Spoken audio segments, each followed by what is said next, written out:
안녕하세요, 헤리키입니다. 제가 지금 호주 온 지 한 4개월 차 되는데 거의 몇 주 빼고는 거의 펍에서만 근무하고 있거든요. 이게 알아야 될 것들이 몇 가지 좀 있어요. 일단 저는 뭐 지인 소개로 들어갔기 때문에 조금 쉽게 들어간 편인데, 일단 펍에서 근무하시려면 제가 전에도 한번 말씀드렸듯이 RSA가 필요해요. 호주에서는 알코올을 판매하는 모든 곳이면 RSA를 취득하셔야 됩니다. 레스토랑이든 한식당이든 펍은 당연하죠. 그래서 그걸 취득하셔야 쳐다도 봐주지, 아니면 쳐다도 안 봐주죠. 일단 오자마자 그거 따세요. 그래서 이제 겨우겨우 인터뷰 보고 트라이얼 봅니다. 트라이얼 할 때 이제 도움이 되라고 제가 이거를 지금 찍고 있고요. 왜냐면 되게 다른 게 많아요. 용어가 아예 달라요. 제가 런던에서도 2년 살았지만 듣도 보도 못한 용어들이 참 많아서 처음에 되게 난처했던 상황이 많습니다. 심지어 저도 영어를 막 완벽하게 잘하지 못해서 뭐라고 하는지 도통 모르겠는 거예요. 그래서 제가 펍에서 일하시기 전에 꼭 봐야 할 필수 영상으로 한번 용어 정리들 한번 해드리도록 하겠습니다. 사이다죠, 사이다. 스프라이트 보고 레모네이드라고 해요.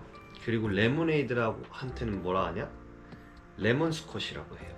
손님이 레모네이드 달라 그러면 사이다를 따라주면 돼요. 레몬 스쿼시 달라고 하면 레모네이드가 있어요. 보통 펍이나 바에 가시면, 물론 한식당에서도 레모네이드라고 하시나? 그건 잘 모르겠는데, 펍에 보시면 이게 총 같은 거 있어요. 음료수 나오는 총. 한국에도 조금 어디 큰 레스토랑 가면 있죠. 그 총에 레모네이드랑 레몬 스쿼시가 있어요. 그러니까 손님이 레모네이드 달라면 사이다다. 콜라도 콜라인데 제로 콜라 보고 뭐라고 하냐? 코크 노 슈가예요. 코크 노 슈가. 그래서 빨리 말하면 코크 노 슈가인데, 전 처음에 이거 보고 코코넛 슈가 달라는 줄 알고 코코넛 관련된 것만 엄청 찾다가 되게 난감했던 적이 있거든요. 그러니까 코크 노 슈가, 제로 콜라입니다. 다음에 진저 에일 보고 드라이라고 해요. 드라이. 여기서는 보통 스피릿, 알코올 기주 있죠? 거기에 드라이 아니면 레모네이드 아니면 콜라, 칵테일이죠? 쉬운 칵테일들. 그렇게 해서 말할 때 드라이라고 말하면 그건 진저 에일이다. 그리고 탄산수 보고 스파클링 워터라고 하는데, 하나는 소다 워터라고 합니다. 그 건에도 거의 소다라고 적혀 있어요. 소다 워터, 라임 달라고 하면 라임도 말할 것이고, 하면 그냥 탄산수 해주시면 됩니다. 다음에 이제 술로 넘어가면 스파클링 와인 보고 버블 달라 그러면 스파클링 와인 따라주면 됩니다. 얘네는 줄이는 걸 좋아하나 봐요. 난 한국 사람만 그런 줄 알았는데 줄이는 걸 좋아해서 잭 다니엘 보고 그 첫자 J, 다니엘 D 해서 JD. 그래서 JDM 코크 이렇게 달라 그래요. 그게 제 콕이에요. 그리고 또 캐네디언 클럽이라고 위스키 있어요. 한국에선 거의 안 마시는 것 같은데 제 기억으로는 캐네디언 클럽 해서 CC예요. 그래서 엄청 많이 말하는 게 CC 앤 드라이. 캐네디언 클럽의 진저 에일 따라주는 거. 문다버그라고 럼 종류가 있거든요. 그럼 제가 기억은 확실히 안 나는데 분디 아니면 번디 그래요. 근데 이것도 많이 찾으니까, 이게 한국에서 많이 안 먹는 거라 처음에 딱 주문 받으면 조금 헷갈리실 수도 있어가지고 넣어놨고요. 그리고 진앤토닉 보고 GNT라고 합니다. 그럼 진앤토닉이라 하면 될 거를 GNT, 진앤토닉. GNT 달라고 하면 진앤토닉 주시면 돼요. 제일 많이 요청받는 것 중에 하나가 보드카 라임 소다예요. 보드카 라임 소다 달라고 그래요. 근데 정확히 보드카 라임 소다 이래요. 그럼 보드카에 라임에 소다, 탄산수 해서 주면 됩니다. 보통 이렇게 기주랑 그 음료수 믹서라 그래요. 그래서 이거를 말하고 숏 글라스 아니면 톨 글라스 그래요. 숏 글라스는 우리가 아는 그 언더락잔 조그만한 거. 그다음에 톨 글라스는 그것보다 조금 큰 하이볼 글라스 같은 그런 거. 그래서 그것까지 주문할 때 말하거나, 아니면 제가 바텐더가 보통 뭘로 줄까 이렇게 말하거나 하거든요. 그렇게 해서 서빙을 합니다. 그다음에 이제 맥주로 넘어갈게요. 맥주는 잔 크기가 스쿠너를 되게 많이 먹어요. 파인트는 약간 570 정도 되고, 스쿠너 잔이라고 있는데 그건 중간 정도 사이즈 되는데 제일 많이 먹거든요. 그게 한 400 좀 넘어요. 420, 50, 425 막 이 정도 하거든요. 제일 작은 게 미디는 300 좀 안 됩니다. 290, 285, 290 정도 돼요. 그러니까 세 가지 있습니다. 미디, 스쿠너, 파인트. 그래서 만약에 뭐 맥주를 시키면 보통 스쿠너 오 파인트 이렇게 물어봐요. 스쿠너로 줄까 파인트로 줄까? 미디는 잘 안 마시니까. 그렇게 해서 뭐 말하면 그걸 따라주면 돼요. 근데 맥주도 어마어마합니다. 종류가 펍 가면 막 10대 개 막 있어요. 알아서 이제 손님들이 시키는데 뭐 그건 업장마다 다르니까 이건 가서 배우면 되고, 뭐가 있는지는 가서 이제 파악하시면 돼요.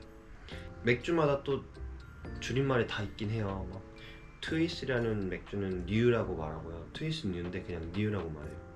한 슈퍼드라이는 슈퍼드라이라고 말하는 사람도 있고 한이라고 말하는 사람도 있고, 풀 스트렝 있고 미드 스트렝이가 있어요. 풀 스트렝은 보통 4. 몇 알코올 퍼센테이지 그 정도.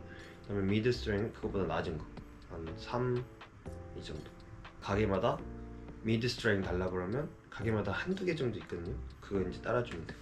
그다음에 여기서 웃긴 게 샌디라는 게 있습니다. 이게 진짜 웃겨요. 샌디로 달라 그래요. 그러니까 뭐 예를 들면 트위스 뉴를 샌디로 달라 그래. 그럼 샌디는 스쿠너 잔에 아니면 어떤 잔에 반절 정도 레모네이드 스프라이트를 따라줘요. 그다음에 그거 위에 맥주를 땁니다. 그러니까 스프라이트 반 맥주 반. 샌디. 아직 저도 먹어보진 않았는데 뭐 맛있나? 한번 먹어봐야겠네. 근데 알코올 도수는 좀 낮아지겠죠. 하여튼 그게 있습니다. 특이하죠. 영국에서 한 번도 못 봤는데, 하여튼 샌디로 해달라고 그러면 그렇게 해주면 됩니다. 영국도 그랬지만 호주에서는 펍에서 되게 식사를 많이 하세요. 호주만의 그런 특징 중에 하나가 번호표를 잘 줍니다. 카페도 그런 데 많고요. 어디 식당 가도 번호표 주는 데가 있어요. 번호표를 줘서 이제 거기다 서빙을 하는 거죠. 그러니까 번호표를 주면 꼭 그걸 가지고 있어야 돼요. 잘. 그건 뭐 가서 설명하겠지만 그래도 알고 트라이얼 받으면 좋으니까 알고 계시면 좋을 것 같고, 트라이얼 보러 가는 친구들한테 항상 해주는 말이, 트라이얼 볼 때는 성격이 소심하든 안 소심하든 그날만큼은 진짜 슈퍼 E가 돼야 돼요. 트라이얼을 보통 2-3시간 정도 하거든요. 2-3시간보다 더 하는 데도 있는데 그건 솔직히 좀 불필요하고 2-3시간 안에 나를 보여줘야 되잖아요. 그러니까 최대한 슈퍼 E인 척을 해야 돼요. 손님한테도 막 How are you? 잘 물어보고, 예를 들면 카페나 레스토랑이나 뭐 이런 데서도 누가 주문한 거 부를 때도 엄청 크게 말하고 일부러. 그렇게 해서 어떻게든 날 2시간 안에 어필을 해야 되는 거잖아요. 그러니까 무조건 트라이얼 볼 때는 일 없다고 가만히 있지 말고 나한테 일 줘라. 뭐 해야 되냐 계속 물어봐야 됩니다. 그래야 뽑힐 가능성이 더 높아요. 트라이얼 가서도 막 이렇게 쭈뼛쭈뼛 되면 안 돼요. 진짜 붙어서 이제 소심하더라도 트라이얼만큼은 진짜 왕왕 해야 됩니다. 보통 여기 호주 펍들이 다 캐주얼 잡이어가지고 많게는 뭐 30시간 좀 넘게 받고 적게는 20시간 밑에 받는데 어떻게 하냐에 따라 다르겠죠. 근데 보통 시급이 다 캐주얼 시급이라 31불 좀 넘게 받습니다, 현재는. 근데 거기서 뭐 토요일 한 40불 정도 되고 일요일 한 45불 정도 돼요. 펍은 보통 그렇습니다. 펍에서 일하시는 거 재밌어요. 사람들도 다 재밌고, 제가 일하는 데는 펍이 루프탑도 다 있어서 보통 펍이 위층도 있고 아래층도 있고 뭐 위에 루프탑도 있고 되게 다양한 펍들이 많아요. 제가 일했던 2곳 다 루프탑도 있고 뷰도 좋아서 일하기는 괜찮습니다. 그런데 잘 골라가지고 좀 바빠 보이는 데 가서 이력서 내야 좀 사람도 많이 뽑으니까 괜찮지, 좀 사람도 많이 없어 보이는 데 가면은 사람 잘 안 뽑거든요. 그러니까 그래도 바쁜 데가 또 재밌어요. 바쁜 데에서 일해야 또 돈 벌 맛도 나고 그 영어도 많이 늘고 하니까 도전해보시길 바랍니다. 영어는 못하는 사람 진짜 많아요. 제가 일하는 펍은 사실 없어요. 근데 아무튼 못하는 사람도 많아서 너무 영어 못한다고 막 주눅 들지 마시고 일단 도전해보시고, 요즘 제가 호주 와가지고 사실 찍을 게 많이 없어요. 그냥 많이 못 만들고 있는데 천천히 하려고요. 시간 날 때마다. 펍을 지원하시려고 하는 분들에게 큰 도움이 되길 바라면서 오늘은 이만 영상을 마치도록 하겠습니다. 잊을만 하면 나타나겠습니다. 그럼 안녕.